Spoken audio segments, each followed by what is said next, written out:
I send my patients to another center for single fiber EMG jitter analysis and have a great difficulty in understanding their reports.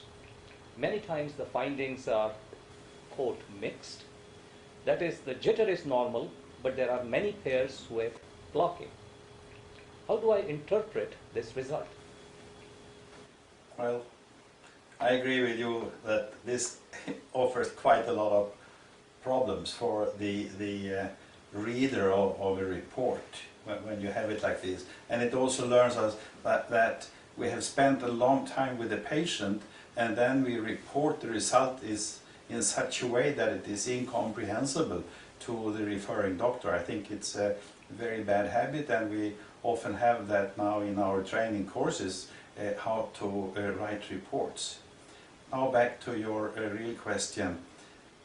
First of all, there is a mixture of finding in a patient with myasthenia, for example. Some motor endplates are normal, others are slightly abnormal with jitter, and others are very abnormal with blocking. But the way you phrased the question, it sounded like the jitter in principle is normal except a number of blocking potentials. That's correct. And that is not possible, because you cannot have just a population with motor endplates that show intermittent blockings and all the others are completely normal. So that is probably a misinterpretation by the examiner. We have a number of situations where we can have something that looks like blocking. Usually it's technical, usually it's due to bad trigger or something like this.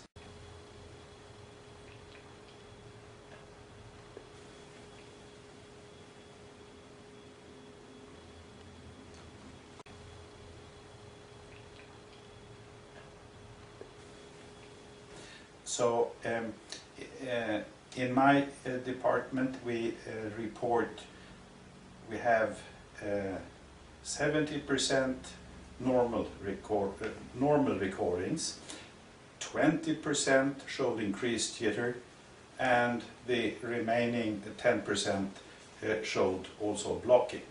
So these are the three numbers we give, and then we give the mean jitter value as well. And the interpretation is that it is a slight myasthenic disturbance. Another point to keep in mind is that in myasthenia and other neuromuscular junctional abnormalities, blocking occurs only in end plates in which the jitter is increased. Therefore, it's physiologically, shall I say, impossible to have blocking in a end plate or pair of potentials in which the jitter is calculated to be normal.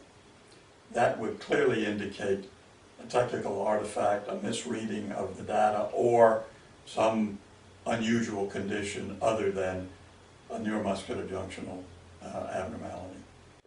So my follow-up question is then, who decides whether there is block in that recording? That's the operator or the machine? It must be the operator. I don't know of any machine that is capable of distinguishing between what might be called a technical block, that is, a trigger that's not followed by a second response or another member of a pair. And yet that is a common situation for equipment to respond to. So the operator must be able to determine on the basis of other criteria whether or not such a missed trigger is in fact due to a true block. But unless the jitter is calculated to be increased in the end plate or the pair of potentials in question, then I would say that unequivocally that is not a neuromuscular block. Well, we really have some extremely rare situations where normal jitter is associated with blocking, and these are some cases of myopathy.